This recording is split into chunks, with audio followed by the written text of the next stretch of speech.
Assalamualaikum warahmatullahi wabarakatuh. Innal hamdalillah wassalaman amma ba'da. Sahabat-sahabatku semua yang dimuliakan oleh Allah, sebagaimana yang telah kita ketahui bahwasanya sifat dan tingkah laku orang-orang arifin yang melepaskan diri dari hasrat duniawi dan ukhrawi, di mana hasrat cintanya hanyalah Tuhan mereka. Maka siapapun yang himmanya hanya kepada Tuhan, hanya kepada Rabbul Izzah, tiadalah hasrat lain baginya. Semua perilaku tersebut merupakan tingkah laku dan kebiasaan orang-orang arif billah.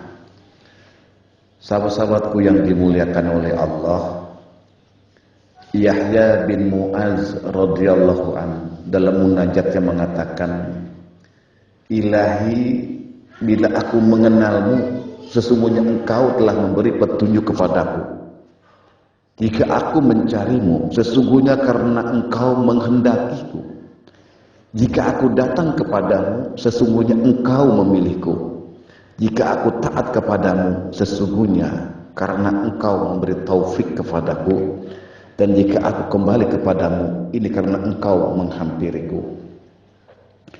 Diriwayatkan bahwa Nabi Musa alaihissalam telah bermunajat, wahai Tuhan, bagaimana caraku bersyukur atas nikmat-nikmatmu, sedangkan setiap rambut yang tumbuh saja ada dua nikmat. Allah menjawab, wahai Musa, bila engkau tahu bahwa dirimu sangat tak berdaya, bersyukurlah kepadaku. Sesungguhnya engkau benar-benar telah bersyukur kepadaku. Allah subhanahu wa ta'ala mewahyukan kepada Nabi Daud alaihissalam, bersyukurlah atas nikmatku kepadamu.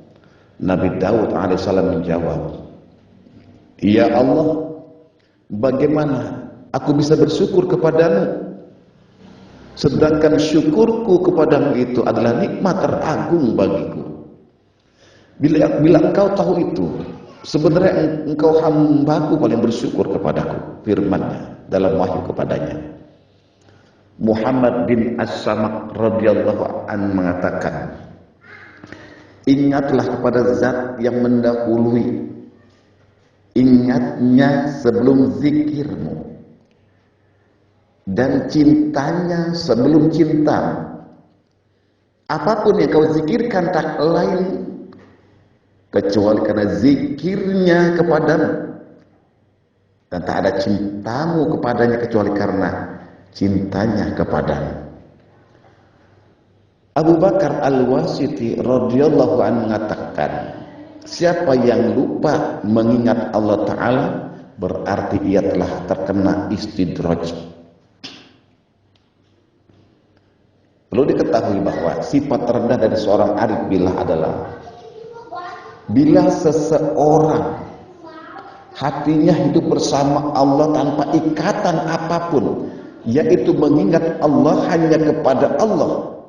Hal demikian jelas seperti dalam firman-Nya, sesungguhnya zikrullah itu paling besar, zikir kepada Allah itu paling besar.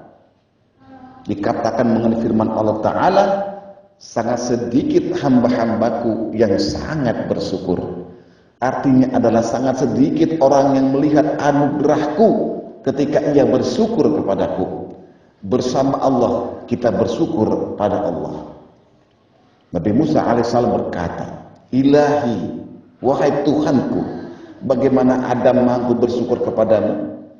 Karena Adam kau cipta dari tanganmu, dan engkau hembuskan ruhmu, dan engkau posisikan di surgamu, serta engkau perintah para malaikat bersujud kepadanya.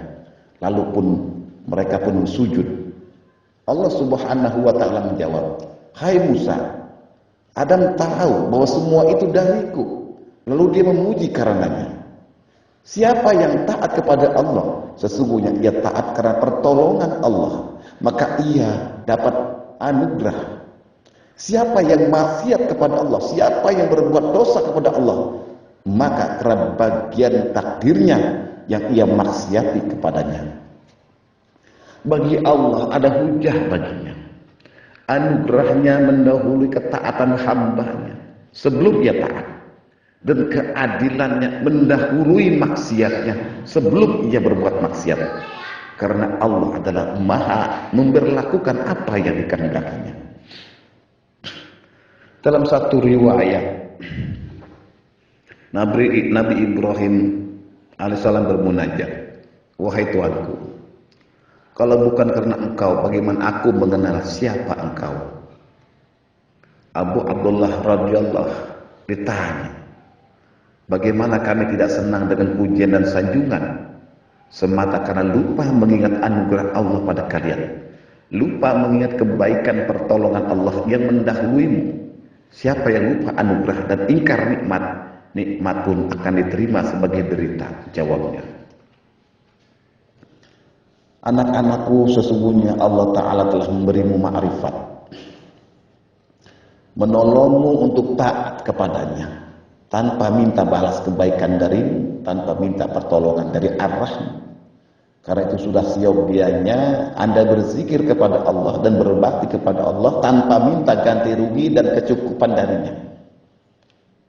Banyak sekali ragam kelompok ahli zikir, diantaranya ada orang yang berzikir karena tujuan meraih anugerah Islam, ada yang berzikir karena demi ahlu sunnah wal jamaah, ada yang berzikir karena adanya anugerah di balik zikirnya sehingga hati dan lisannya keluar, akal melayang, ia lebur dalam keagungannya, bergerak dalam kemuliaannya, hangus dalam cintanya, di saat ia tahu bahwa seluruh amal itu tidak akan pernah bisa tegak kecuali bersama Allah. Zikir ada dua arah, zikir yang menimbulkan rasa takut dan rasa penuh cinta. Yang kedua, zikir yang melahirkan rindu dan cinta. Rasa takut dan cinta adalah zikir bagi orang yang berzikir bersama dirinya. Kemudian dia melihat itu semua karena zikirnya Allah padanya yang menyebabkan zikirnya kepada Allah Ta'ala. Kemudian ia tahu bahwa dengan zikrullah membuat sambung pada zikirnya Allah pada dirinya. Sedangkan rindu dan cinta di balik zikir adalah zikirnya orang yang mengingat zikirnya Allah di zaman azal, sehingga tiada maujud dan sirna diri di dunia, kemudian sampai abadi. Lalu jumpanya bahwa ingatan Allah padanya telah ada sejak azal, abadi selamanya. Sedangkan zikir sendiri malah tercampur kotoran syahwat,